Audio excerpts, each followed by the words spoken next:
ത്തിന്റെ വളർച്ചാ നിരക്ക് 19.92% 16.76% ചുരുങ്ങി എന്ന് പറഞ്ഞാൽ 3.2% കുറവ് ഹിന്ദു സമുദായത്തിന്റെ കാര്യത്തിൽ ഉണ്ടാവുന്നു.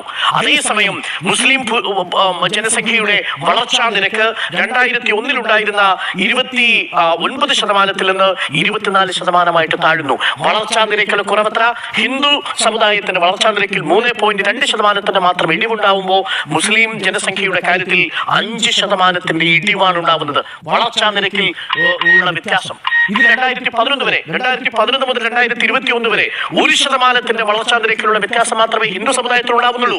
അത് 16.76% നിന്നും 15.76% വരുമ്പോൾ മുസ്ലിം സമുദായത്തിന്റെ കണക്ക് 24.6% നിന്ന് 18.2% കുറയുകയാണ്. മുസ്ലിം സമുദായത്തിന്റെ വളർച്ചാ നിരക്കിലെ കുറവ് ഹിന്ദു സമുദായത്തിലെ വളർച്ചാ നിരക്കിലെ കുറവിനേക്കാൾ കൂടുതലാണ് എന്നുള്ളതാണ്. എന്ന് പറഞ്ഞാൽ